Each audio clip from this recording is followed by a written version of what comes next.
Helmi ini ya, jarang-jarang dia punya kalau kita sampai sekali dari kayak gitu banget. Iya, karena hari ini hari spesial banget kayak. Iya, hari ini kita kedatangan tamu terkenal sampai sekali ini yang sudah dia tadi, yang sudah dia katakan tadi. Kita berdua bakalan share bersama DP2 atau DP3 Fakultas Sukabumi Dinas Kementerian Pendidikan Keluarga Berencana Pemberdayaan Perempuan dan Perlindungan Anak. Dan tema talkshow-nya yang sangat menarik loh, apa tuh tema talkshow-nya? Itu Kota Jabar, wow, Kalian Anak Jawa Barat. Betul sekali. Dan ini narasumbernya sudah datang ke kami bersama sekali ini. Ada Ibu Yani Rahmayani yang kenal bersama sekali ini. Selamat pagi, Ibu. Selamat pagi, rekan Elmitra. Iya, nah Ibu Yani ini rekan kita sampai sekali ini dari Balai KB Kecamatan Lumbursik. Iya, Ibu Yani bisa dong disapa dulu rekan Elmitra sampai sekali ini. Halo rekan Elmitra, selamat pagi. Perkenalkan, saya Yani Rahmayani dari Balai KB Kecamatan Lumbursik. Halo rekan Elmitra Kecamatan Lumbursik. Dan juga rekan Elmitra sampai sekali ini yang mungkin mau bertanya nih ya seputar stopan jabatannya dalam sampai sekolah ini bisa dipergunakan di mana? Nah, bisa dipergunakan di Facebooknya Elmitra Sosial atau di SMS telepon dan juga WhatsAppnya 0821 Betul sekali. Dan rekan Elmitra sampai sekolah ini juga hari ini kita live Instagramnya rekan Elmitra jadi bisa ditonton juga di live.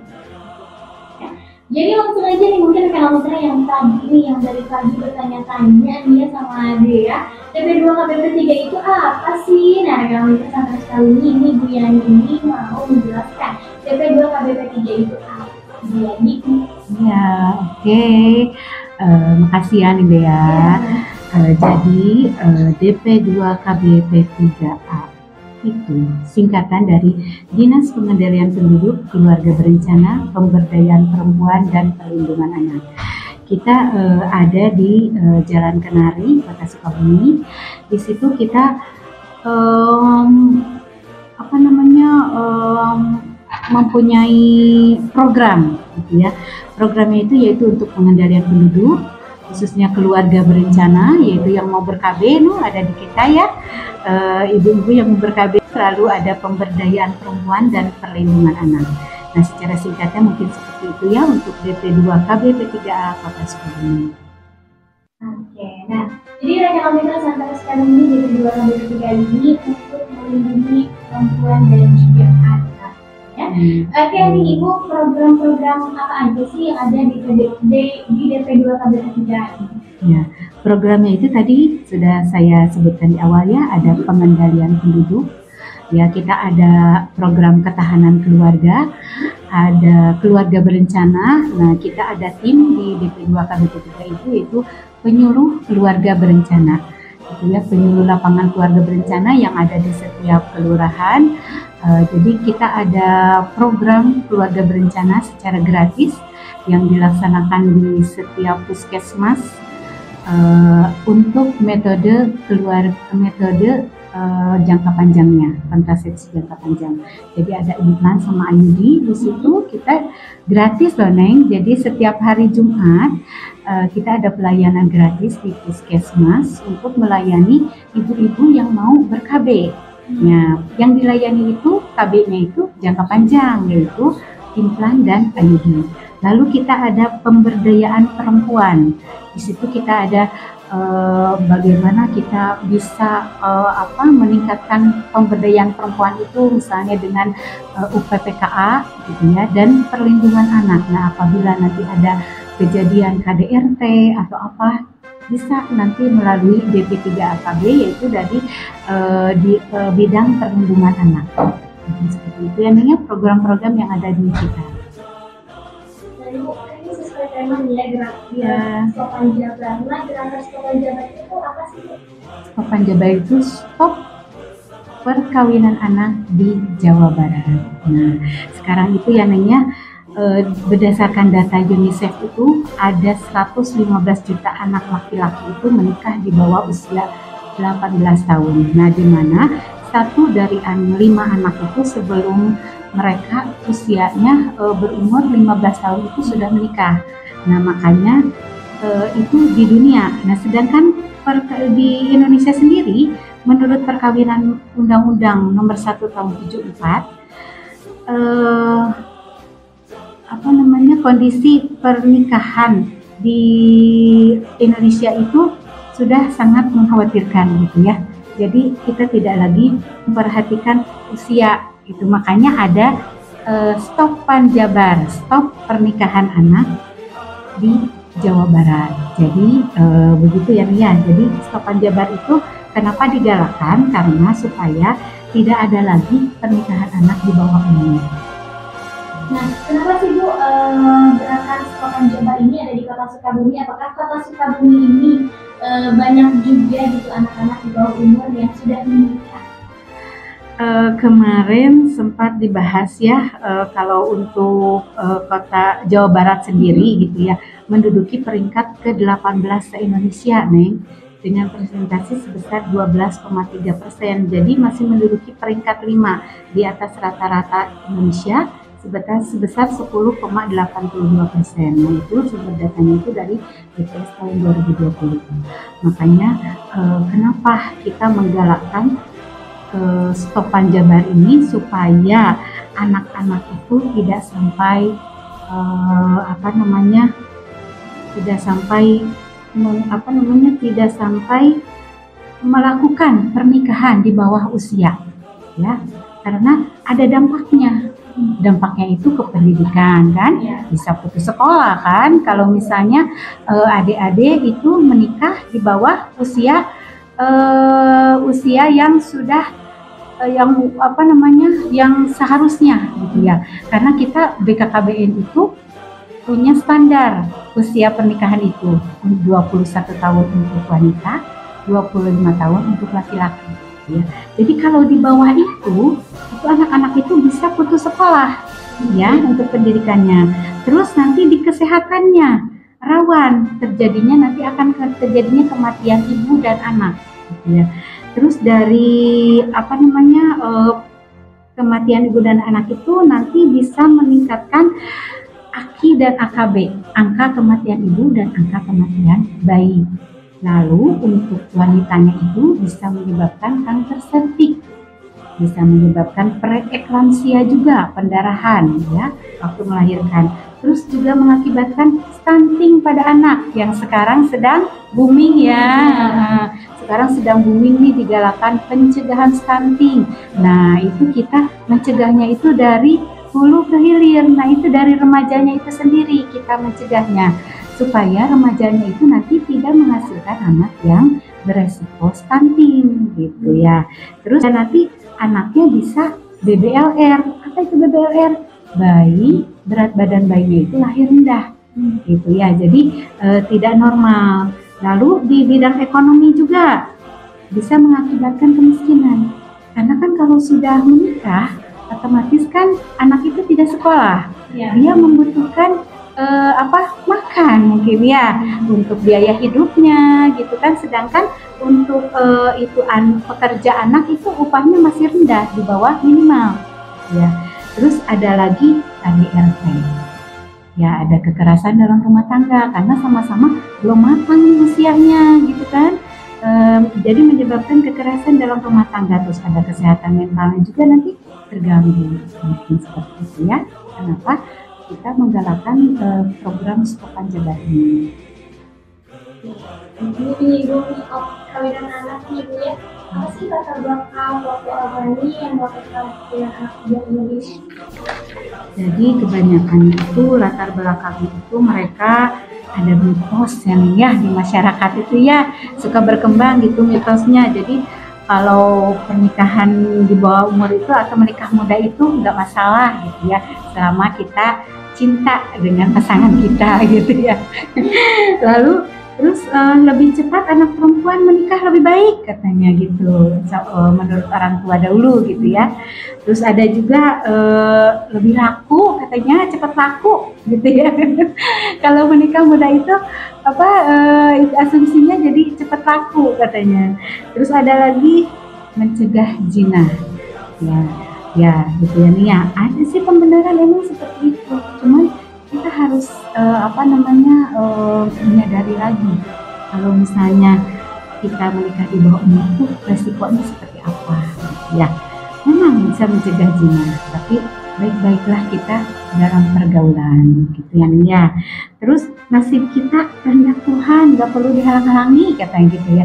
Iya betul, nasib ada tapi kan nasib bisa dirubah gitu ya. Memang ada ketentuan Tuhan di situ, tapi nasib bisa kita rubah gitu ya. Jadi seperti itu. Nah, mungkin rekan-rekan sampai sekali ini yang lagi nonton di live stream kita mau ikutan gabung rekan-rekan boleh langsung berkomentar saja.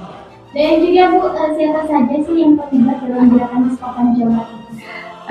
Yang terlibat itu kita di DP2 KBP 3 itu ya, KB Keluarga Berencana ya, Teladan KB, yaitu tenaga lapangan terdepan keluarga berencana, ada motivator keluarga. Jadi kita saling bahu-membahu mengatasi masalah yang ada di lapangan. Oke, dan bagaimana pula sih Bu peran Balai Keluarga Berencana KB di Kota Sukabumi dengan adanya gerakan diskopan Jawa?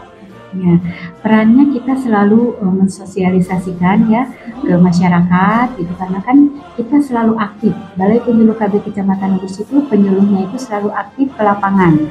Ke lapangan itu dengan mitra kita yaitu Posyandu, PPKBD dan stakeholder juga ya, lintas sektor. Kita selalu koordinasi dan bekerja sama untuk menekan angka pernikahan dini di masyarakat. Kita juga kerjasama dengan KUA gitu ya, dengan tokoh masyarakat juga gitu, dengan seluruh stakeholder lah kita bekerja sama untuk mengatasi masalah ini.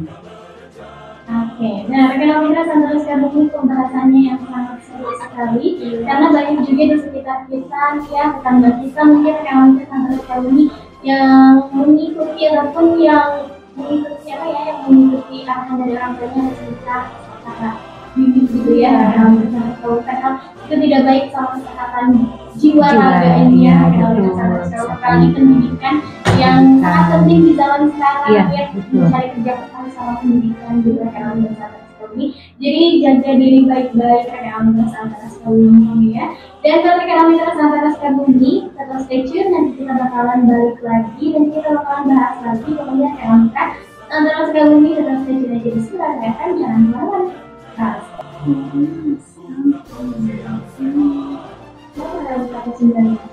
Sama-sama radio orang Sukabumi. Rekan antara sekali masih temenin sama dia dan juga Rere.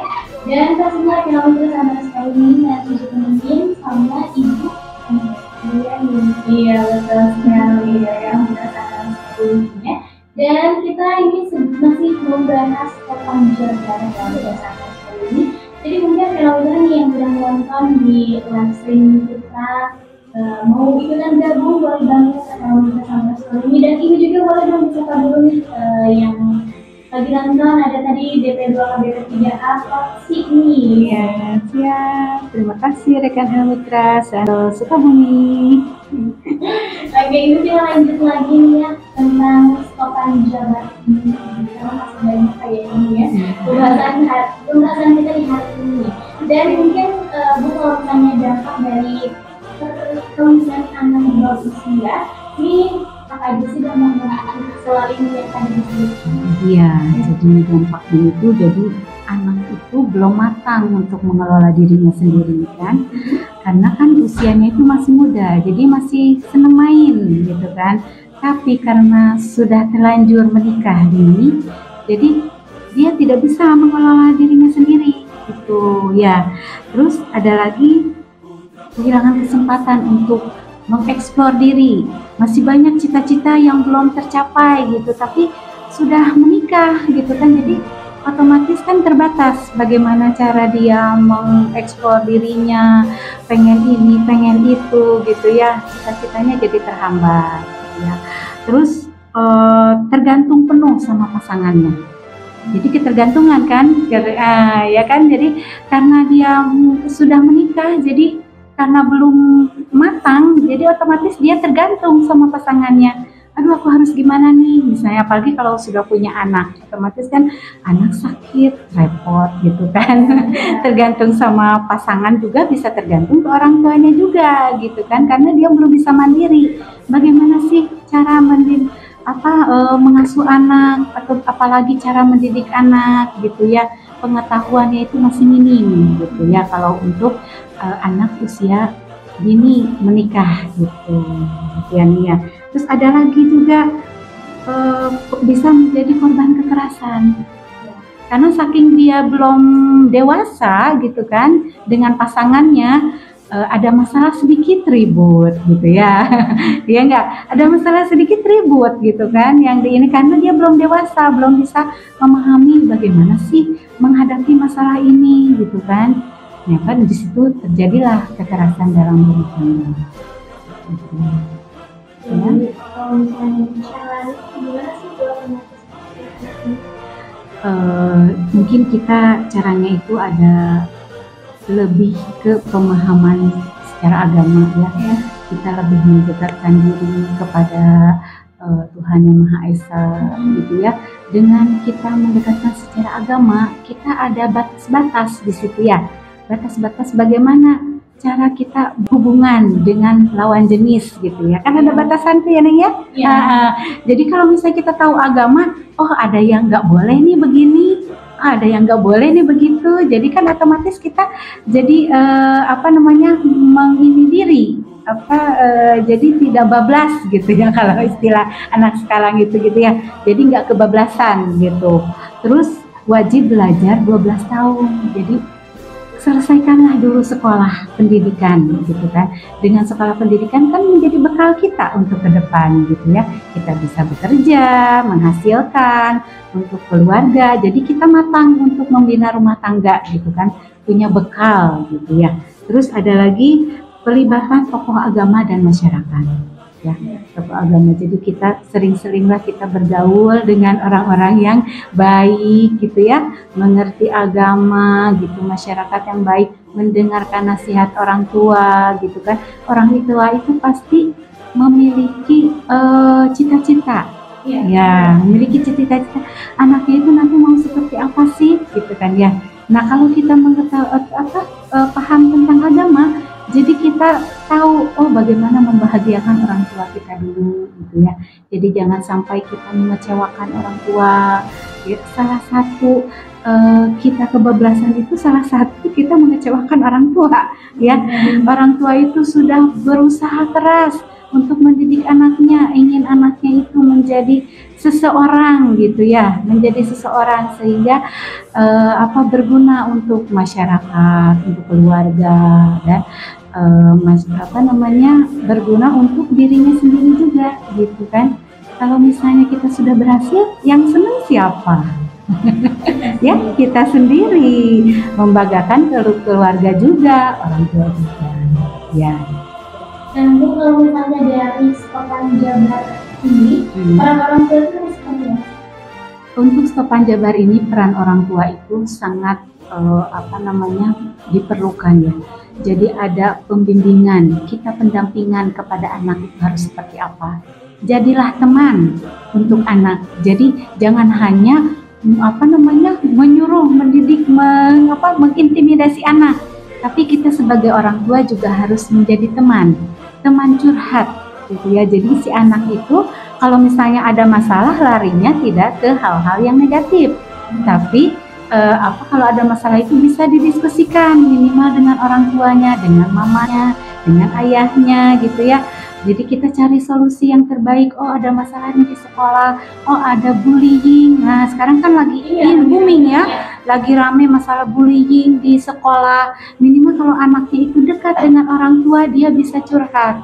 Mama, papa di sekolah aku begini gitu kan, ada yang begini ke aku gitu kan, teman aku. Nah minimal sebelum kejadian orang tua bisa pendekatan ke sekolah. Oh anak saya tuh begini gitu kan ya. Jadi kita harus ada pendekatan kepada anak. Jangan hanya anak itu disuruh-suruh atau diintimidasi, kamu harus begini, kamu harus begitu gitu. Terus kita juga harus menjadi contoh untuk anak gitu ya. Bagaimana cara kita menjaga keharmonisan di dalam rumah tangga. Nah, itu kita bisa menjadi contoh untuk anak. Misalnya kalau mama papanya di rumah berantem terus, nah kan itu bisa menjadi sisi yang negatif untuk anak gitu ya. Jadi anak itu mengalami gangguan mental, trauma melihat ayah ibunya itu sering melakukan perselisihan di rumah gitu ya. Jadi kita juga sebagai penyuluh mensosialisasikan itu kepada keluarga yang mempunyai remaja, keluarga yang mempunyai balita gitu ya, keluarga yang mempunyai lansia gitu ya, untuk baik-baiklah kepada anak, karena itu generasi penerus kita. Nah, itu kalau misalnya banyak nih ya di lingkungan kita, di lingkungan sekitar kita, baik di Sukabumi mungkin Ibu ya, banyak yang anak-anak ini harus menjalani pernikahan dini. Faktornya apa aja sih Bu yang harus mengharuskan anak itu menikah di usia dini? Banyak faktor yang mungkin karena sekarang itu ada pergaulan bebas, mungkinnya jadi terbawalah anak-anak itu untuk melakukan hal-hal yang di luar batas ya, sehingga diharuskan menjalankan pernikahan dini gitu ya. Jadi banyak faktor, mungkin faktor ekonomi juga gitu kan ya, selain pergaulan, faktor ekonomi juga gitu yang mengharuskan anak itu ada suatu sifat yang menyimpang gitu kan. Terus dari pendidikan, misalnya anak putus sekolah, jadi dia mengikuti pergaulan yang bebas. Nah, itu bisa menjadi faktor kenapa anak itu melakukan pernikahan dini. Ini banyak banget ya pernikahan dini dan nikah muda itu bedanya apa sih? Karena banyak banget yang ngaku dirinya tuh nikah dini tapi disebut muda. Nikah dini sama nikah muda gitu ya. Ada istilah seperti itu ya, ternyata ya di masyarakat. Ya, kita dilihatnya itu dari usia. Nah, pernikahan dini itu jadi dini di usianya.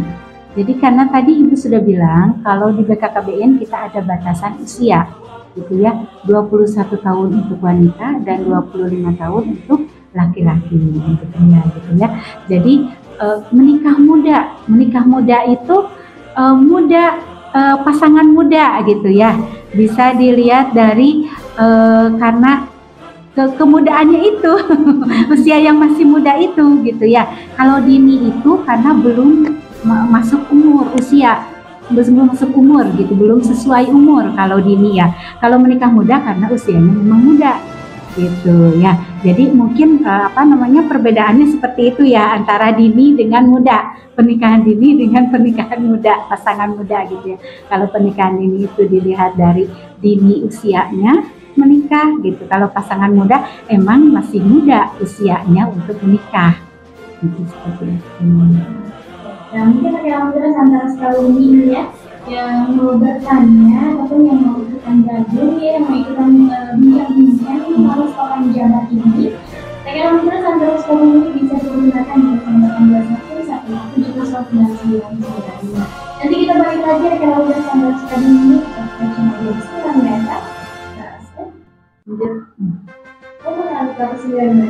Salam kami radio orang Sukabumi, rekan kita antara Sukabumi, nasi goreng saya dan Jegerere. Dan rekan kita antara Sukabumi pastinya nanti ditemuin sama ibu betul sekali ya. Dan ini kita masih membahas papan jabat bersama Sukabumi.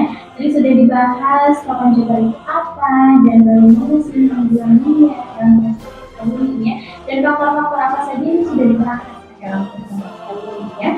Dan Bu, kalau misalnya papan jabat dengan KB yang sudah ditetapkan sama pemerintah, itu ada hubungannya nggak sih? Dan apa tujuannya? Papan jabat dengan KB. Ya.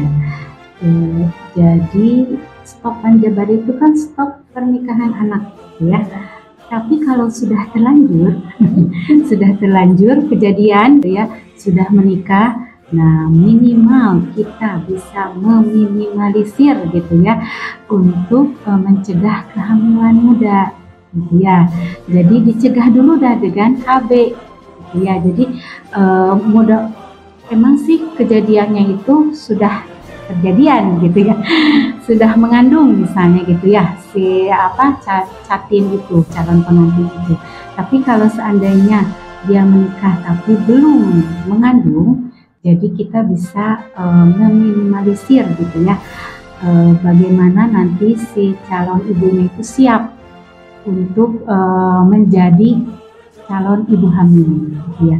Kita ada penyuluhannya itu bisa melalui posyandu ya, bisa melalui posyandu balita dan posyandu remaja. Nah, di kita sekarang itu udah ada posyandu remaja ya, untuk adik-adik yang masih sekolah, kita ada posyandu remaja. Nah, disitulah kita mengadakan penyuluhan untuk sosialisasi Topan Jabar ini, supaya adik-adik itu mendapat ilmu kenapa sih nggak boleh menikah dini, kenapa sih nggak boleh menikah muda gitu ya.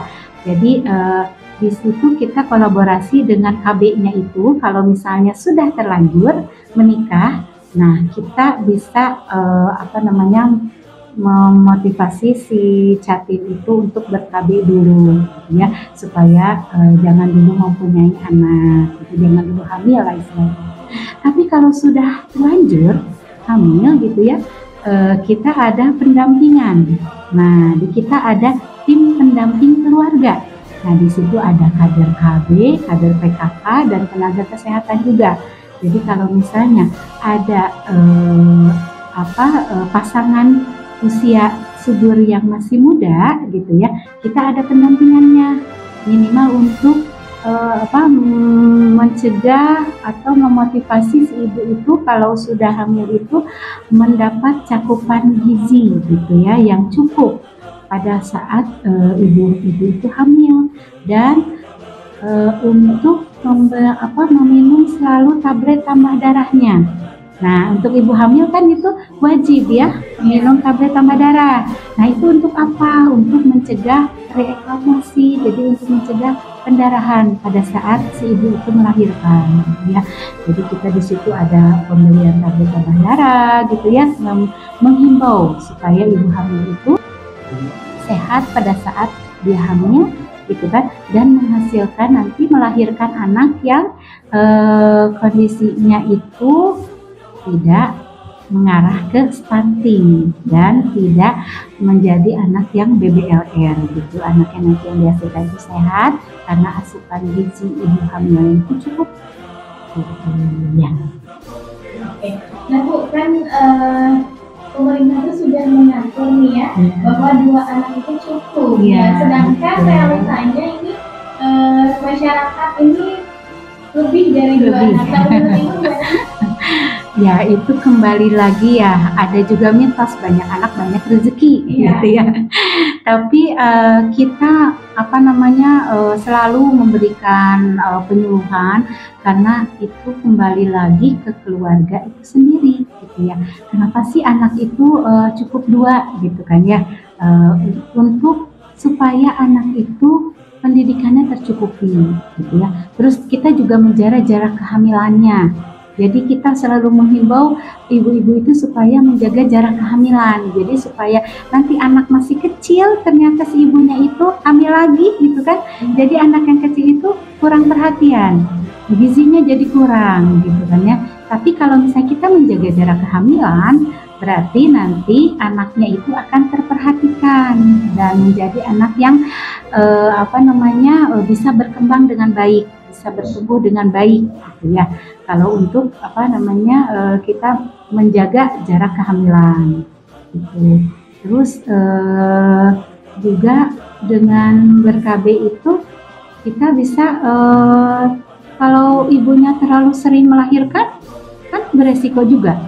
Ya, beresiko juga. Jadi terlalu sering juga nanti bisa menimbulkan penyakit yang mungkin terlalu ini diderita sama ibu ya, ada kanker cervix macam gitu ya.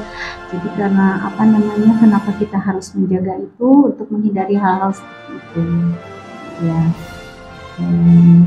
Itu Ibu, ini kan banyak banget ya di sekitaran kita gitu yang kekerasan terhadap perempuan, terhadap anak juga ini. Apa aja sih Bu, dampak dari kekerasan terhadap perempuan sama anak ini? Dampaknya itu pasti ke mental ya. Anak itu akan mengalami broken home, depresi gitu ya. Makanya kenapa pemerintah itu melalui BKKBN itu ada program PUP, pendewasaan usia perkawinan. Jadi untuk supaya pasangan ini dewasa dalam menghadapi masalah yang ada di dalam rumah tangga sehingga tidak terjadinya KDRT gitu ya, kekerasan dalam rumah tangga. Karena kan KDRT itu banyaknya karena emosi yang tidak terkendali gitu ya. Karena kedewasaannya itu kurang, emosi yang tidak terkendali atau karena himpitan ekonomi, maka terjadilah kekerasan dalam rumah tangga. Terjadilah kekerasan kepada anak, itu tidak disadari ya, tidak disadari bahwa sesudah melakukan kekerasan kepada istrinya itu otomatis ke anak juga terdampak gitu ya, terdampak. Makanya kenapa kita BKKBN itu ada program PUP, pendewasaan usia pernikahan, supaya mencegah itu. Ini kan tadi udah dijelasin ya,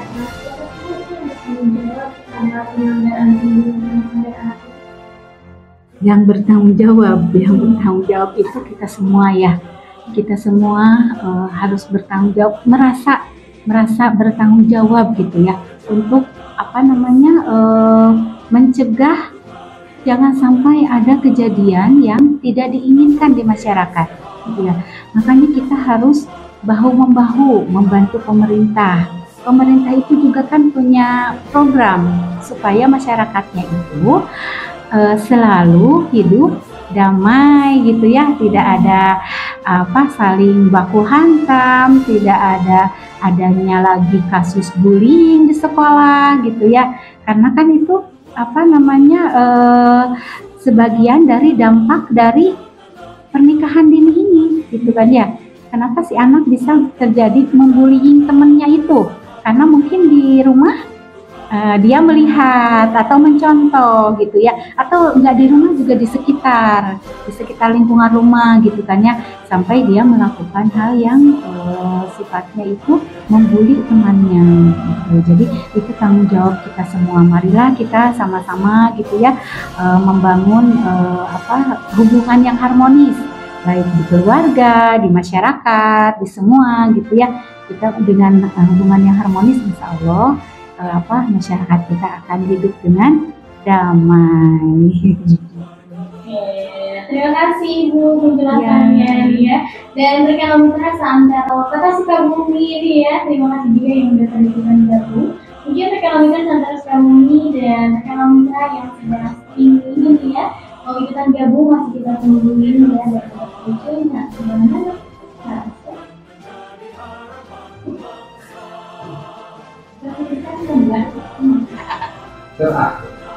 Mau menaungi Trabas 95 FM, selalu dan orang Sukabumi. Rekan mitra Santero Sukabumi sudah di penghujung acara talkshow kita bersama Dinas Pemberdayaan Penduduk, Keluarga Berencana, Pemberdayaan Perempuan dan Perlindungan Anak dengan tema talkshow Stopan Jabar. Dan rekan mitra Santero Kota Sukabumi ini ya, terima kasih yang ikutan gabung. Dan Ibu Yani Rahmayani dari Balai Mitra berbicara bersibuk. Mungkin sebelum berpamitan dengan rekan mitra Santero Sukabumi, ada gak sih kesimpulan dari pembahasan kita di hari ini, dan mungkin ada himbauan buat masyarakat Kota Sukabumi tentang Stopan Jabar dan pernikahan ini? Kesimpulannya ini, jadi perkawinan anak itu mematahkan hampir setiap sendi kemaslahatan anak itu adalah sebuah bencana yang harus dihindari. Makanya kebaikan perkawinan tidak sebanding dengan ancaman kemudaratan yang lebih besar dalam perkawinan anak. Maka kaidah mencegah kerusakan merupakan prioritas yang lebih tinggi daripada mewujudkan kebaikan. Jadi sebaik-baiknya kita mencegah perkawinan dini kepada anak itu dengan program BKKBN 21 tahun untuk perempuan dan 25 tahun untuk laki-laki. Stopan jabat, stop pernikahan anak di Jawa Barat. Oke Ibu, terima kasih banyak nih ya sudah meluangkan waktu Ibu datang ke Radio Omnitras menyampaikan jauh-jauh nih dari Lembur Situ ke Pamekasan ya. Terima kasih Ibu, semoga sukses, semoga sehat nih ya, semoga selalu semangat menjalani aktivitas apalagi ini untuk mensosialisasikan stopan jabat di Kota Sukabumi. Ya, terima kasih ya, Negrere juga. Iya, terima kasih dan juga yang Omnitras Anda Kota Sukabumi, tetap stay tune aja di sini Radio FM, jangan kemana-mana, kita bertiga pamit. Wassalamualaikum warahmatullahi wabarakatuh. Stopan jabat, stop pernikahan anak di Jawa Barat.